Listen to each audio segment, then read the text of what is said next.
Hey guys! So I have a request to do a channeling with Saint Germain, and I don't know how I want to introduce this other than I'm channeling Saint Germain today. It's kind of interesting because Saint Germain, I didn't know if Saint Germain was a female or male, and apparently Saint Germain's a male, but even still, I swear to God, Saint Germain's a female. But I don't know a lot about Saint Germain, things that I've heard with the violet flame and stuff like that. I'm just gonna keep it light, and I just want to meet Saint Germain in my own way and have my own experience, and we'll just see what happens, okay?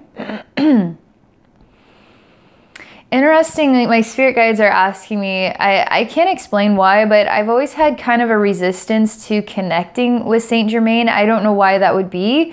I haven't felt like a whole lot of interest in connecting with Saint Germain, but it feels like there's extraordinary value to me opening up to this, and maybe I'll learn a little something about myself and why that resistance might be there. So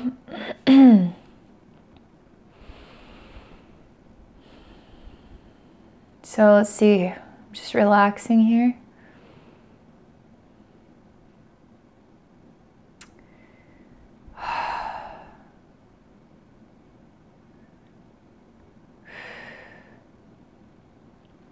There's a lot of vulnerability I feel with this experience. Not that Saint Germain is a vulnerable essence to connect with, but I have some sort of vulnerability associated with this. And there's a very disturbing sort of underground tunnel, and there's water, there's a dampness to this place underground, and I feel like there's flowing water down here too. I feel like I'm being sneaky, or I'm trying to sneak away from something that is life-threatening even. I don't know if I'm a bad guy or if there's bad guys chasing me, or I am deemed to be a bad guy when I'm not a bad person. But there's a lot of anxiety about this. I want to escape. I want out. I'm in some sort of underground sewer system, and I'm reaching a place where there's a really large drop-off. A lot of water is flowing from different tunnels, and I'm gonna have to take the plunge. I feel really, I'm like really nervous and shaky about this.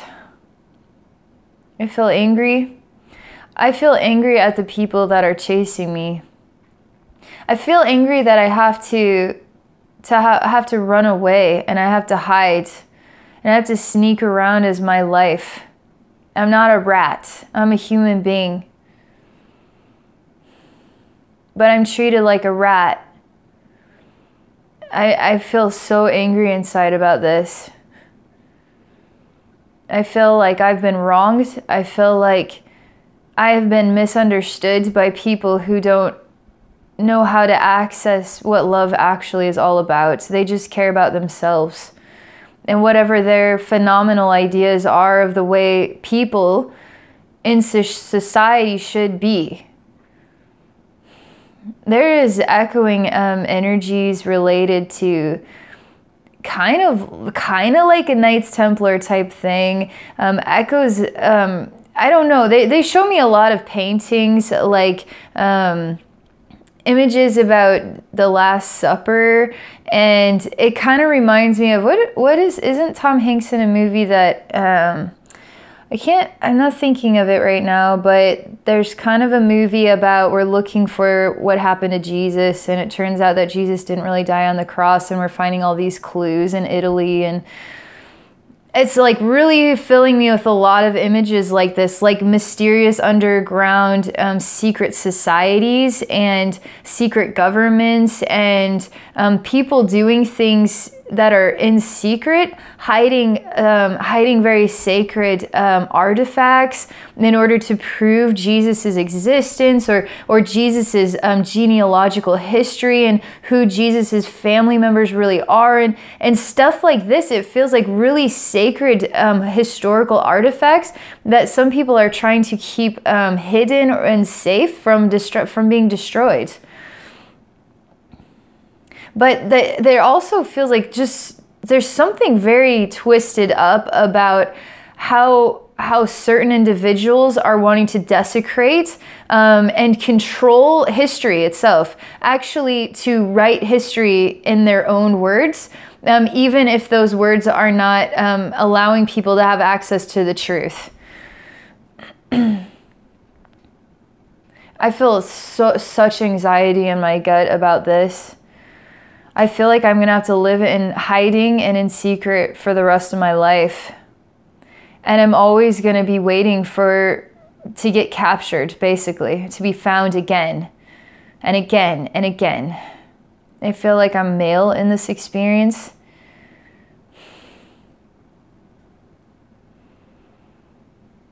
I'm still exploring what this has to do with Saint Germain.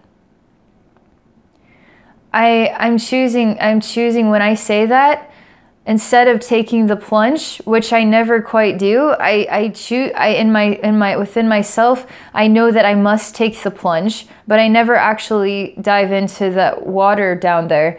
And I feel like I'm being chased. But now here I'm saying, what does Saint Germain have to do with all of this? And I'm choosing to have some inner power and say I'm not going to run and hide anymore.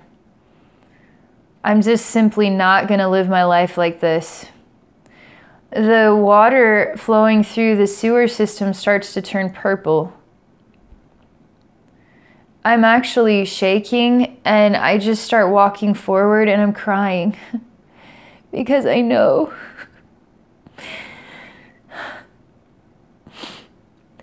that sometimes you have to do the right thing. And that could mean a very terrible death for you. But I'm not gonna keep hiding. I'm just not gonna live my life this way on principle. Just simply on principle.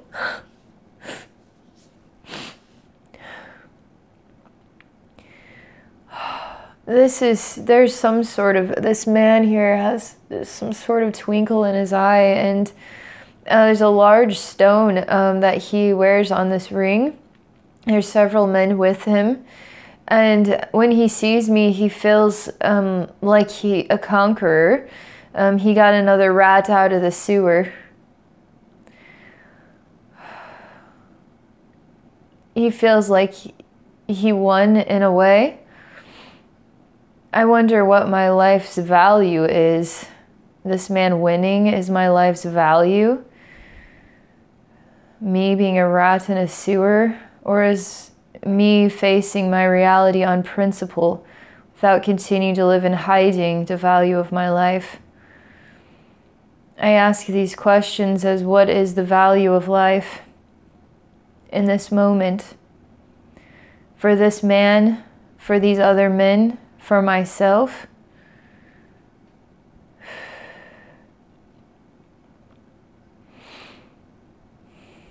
I feel sick to my stomach. This isn't going to be fun. This isn't going to be pretty. This isn't going to be easy. I wonder if I made the right choice. Maybe I should have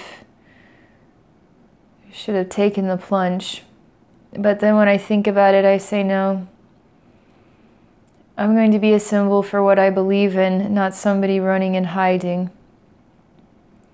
And in that way, I am sharing a message with the world about what is right and what is wrong in the face of tyranny and injustice to mankind. Even if it means a horrendous, terrible death. And me being an example of why you don't go against the grains of a man with a ring on his finger and a twinkle in his eye. I experienced that my essence is not of a well-to-do place. I'm a simple person, but I'm very smart. I have really phenomenal ideas that could change the world for the better, to help people. But I'm I'm like a rogue. I'm like a, there's something about my style that is stepping on toes. And I'm being targeted as somebody that needs to be snuffed out for the betterment of society.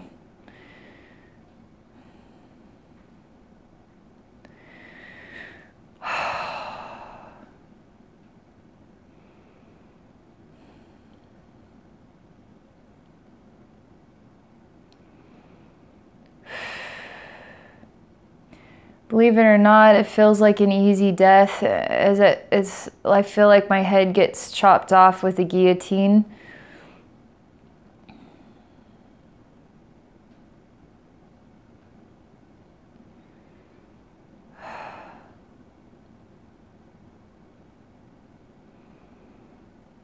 A voice says there is no such thing as an easy death.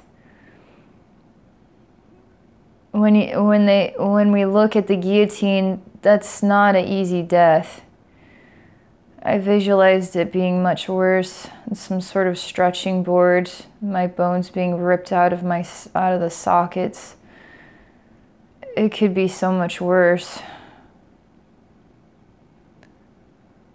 In the end, you're just another peddler, just another lowlife with some ideas, somebody we could easily extinguish.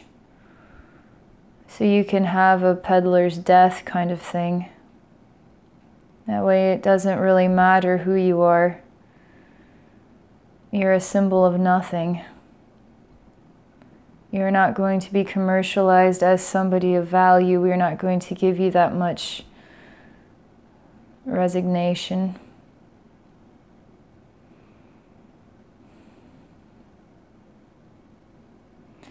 I feel like a part of my heart and soul still experiences this. And a part of the learning was about the value of life, the purpose of life,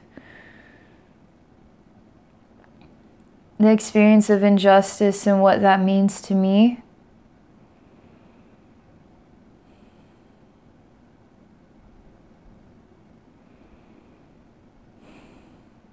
I feel like a part of my soul is not fully released or found healing from this. It hasn't been able to resolve this one yet.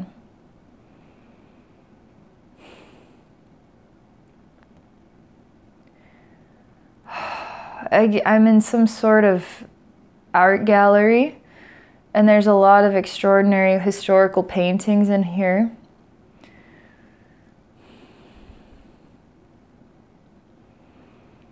I tell Saint Germain that I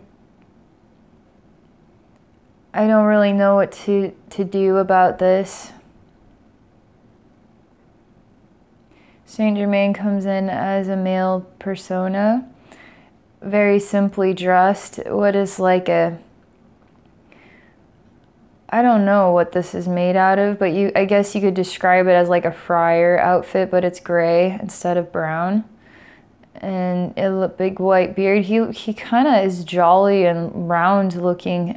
He kind of reminds me of Santa Claus in a way, but not. He's just a rounded man with a big jolly smile, and he doesn't have a curly beard. He has a big bushy beard, and it's just straight. It's like he combs it, and it's just straight. And he doesn't have any hair. It's almost like his face is way larger than any normal face or any normal head, and then his body is just really rounded, and he just wears this like muumuu or something. And it's just like a gray like friar outfit, like a dress or something, but it's like a male dress. But he's wearing that, and it makes me smile. I tell him that I want people to put the guns down, the knives down, the weapons of destruction down.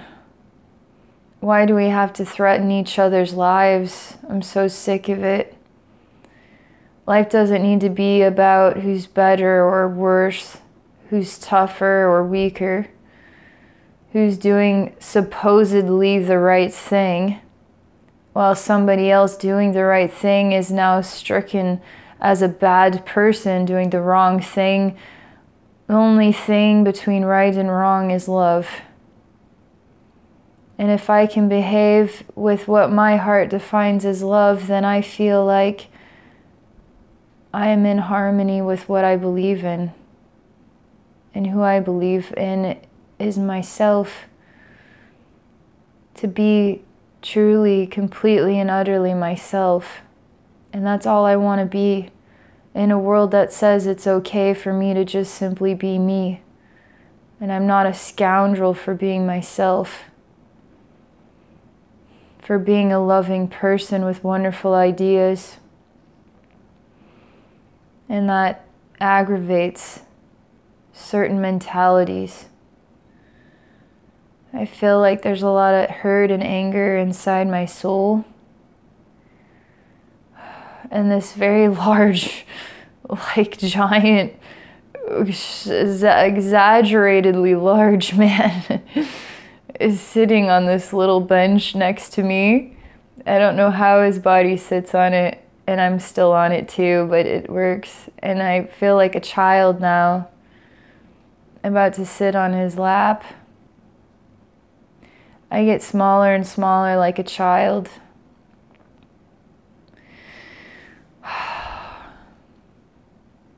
We just sit here and I look at these paintings and I admire these artists so much because some of these paintings are the size of the wall itself, and how do you even paint that? That would take a lifetime, and they're so careful with detail. And we're talking about historical artists, and I don't know a lot of artists' names, but I think you could imagine the Louvre has a lot of these extraordinary paintings in it. And I admire that because people had a different pace at that time, and they valued detail, and they took the time, and they didn't simplify things. They were ornate, and they were ingenious. They were like genius level paintings, and I enjoy looking at them. It calms my senses down.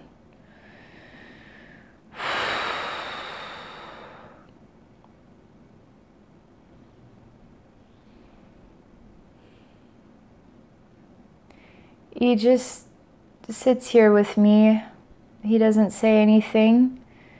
I just needed to say that, and I just relax even more, and I feel like I'm going to fall asleep now, like a little child on Grandpa's lap or something.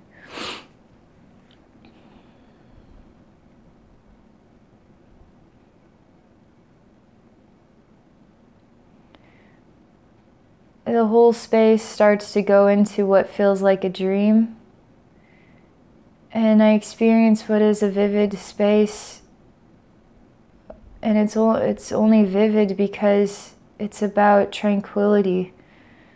It's about the essence of tranquility, and it's in rosy, like really intense, rich pink and purple colors and vapors.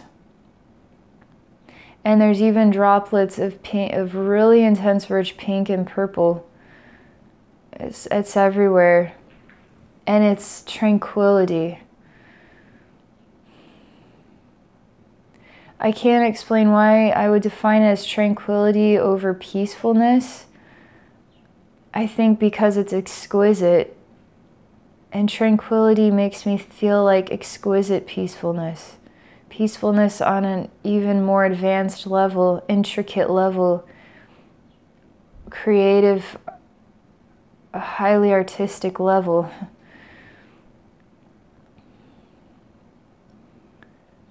But caring about all the details and taking the time to, even a lifetime, to create an extraordinary historical painting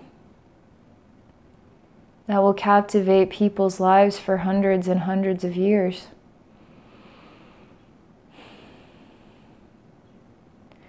I find myself in this space just resting.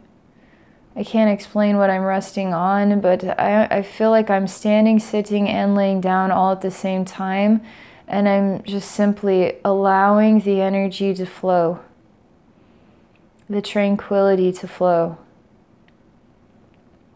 He is watching, but he too is part of the energy of tranquility. So his essence too is flowing. I don't tell him that something about your energy is still creating, like it's like you're really putting your finger on a wound somewhere in my soul, and it's just really creating something inside me. I don't mean for it to, but I don't know how to heal it.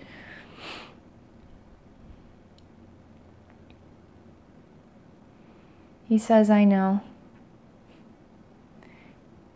He says, you don't have to heal everything by yourself, Abby. All you have to do is be open to receiving healing from others, too.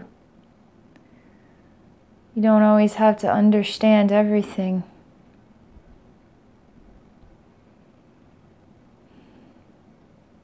You say, okay. In that way, then, I will simply open my heart to receiving your tranquil, loving energy. And I'm going to let go now of the resistance of the wound and that frequency the wound makes me feel. And I'm just going to allow love to be my focus and not pain.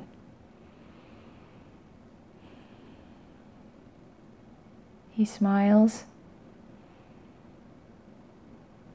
He closes his eyes, and there's a trembling frequency, just like trembling everywhere, is a rumbly type of experience.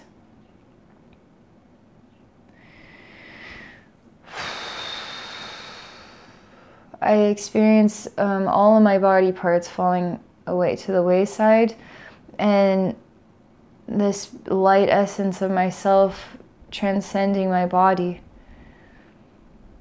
And as this light essence, I'm very soft and very slow to take notice of my form and open up to, like a very thin flower that is just discovering that it is a flower and exploring its petals.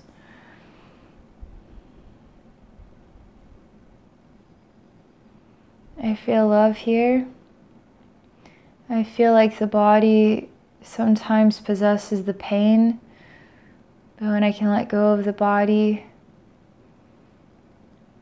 through choosing to allow myself to experience the love over the pain, I transcend the pain itself, thus transcending the body itself. I feel very hot. Actually, in my physical body, I feel really like I'm warming up a lot. Feel like I could really enjoy more of this. Feel like it's okay to stand on my own 2 feet. And I'm starting to form my body again. And I see the old body is just, it just doesn't matter. It's sort of like a rebirth of my form. And so it's just transmuted in the light. It's just, we let it go. I walk to this very large man, and then I give him a hug. I can't even try to get my arms around him. He's just like maybe to around his belly. He's just like so exaggeratedly large and jolly and happy. He has a really big heart and a really big smile. He's larger than life with how much love he has to share. And he doesn't want his love to overwhelm people because it is over exaggerated, I guess. Overly large. It is a lot of love.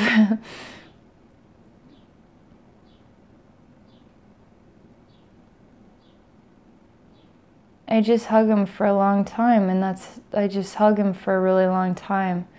I feel like his energy is so peaceful. Like I start to fall asleep in the hug experience.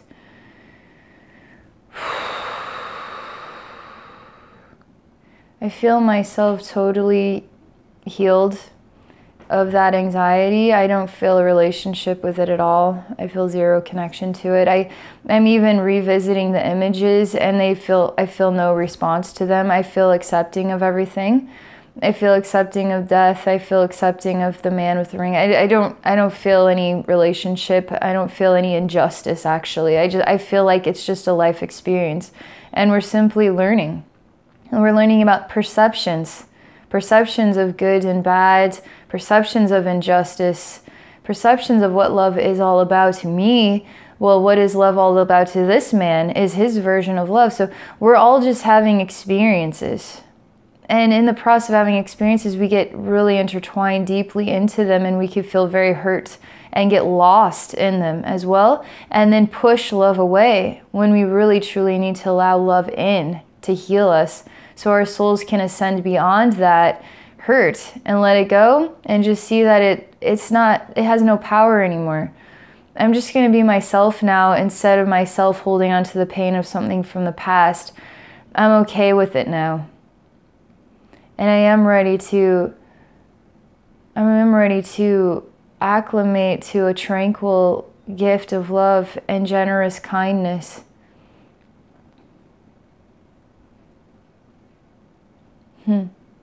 Feels really easy now. It feels really simple. It feels really positive, like really easy. Like I'm a kid and I just got taken to the playground, and it's just so easy. Like I know exactly what to do. I'm going to run and play. Like not even a second thought. So experiencing his energy right now is just so ridiculously easy. Like I could easily just go run and play. I'm a kid at the playground. I know exactly what to do. No resistance, 0 second thoughts on this one. I have an instinctive nature to just play and have fun and be happy and live my life in joy. And that's it.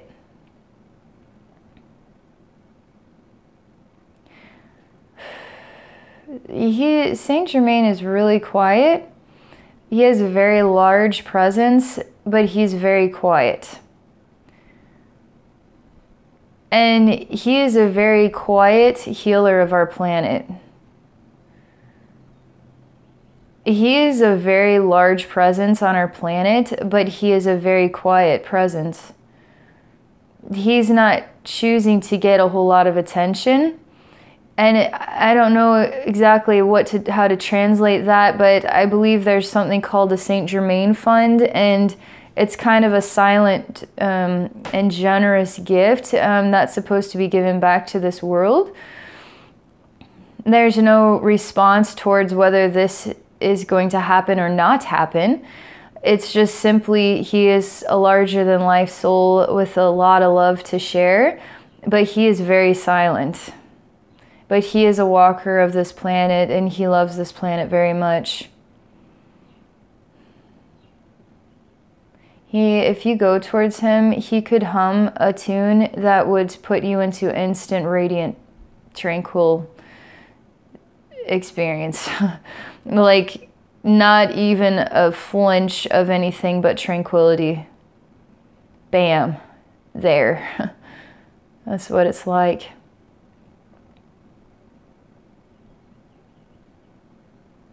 He's not a big talker. He's not chatterbox. At least he's not right now. He's really silent. But he's really noticeable, and you can't miss the guy. I mean, the guy is massive. He's just very noticeable standing here while I'm playing on the playground. And I keep checking on him, but he just smiles at me. He doesn't say anything. And then when I go over to him, he sends me tranquil energy, and I just instantly feel like I could just bask in this for days.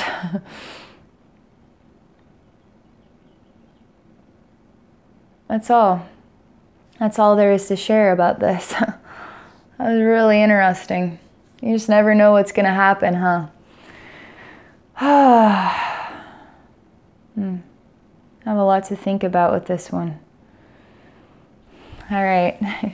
Thank you guys for exploring this channel message from Saint Germain with me. This channeled experience, I guess, this soul healing, this many things.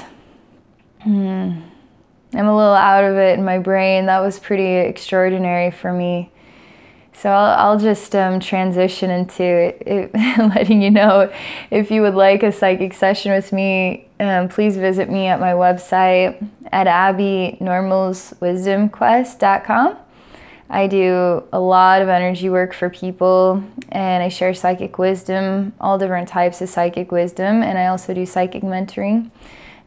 So you can find me there. And I just want to wish you all an awesome day. Thank you for all your love and support of my YouTube channel and videos. And I'm just sending all the love and support back to you. And I just wish you guys all the best.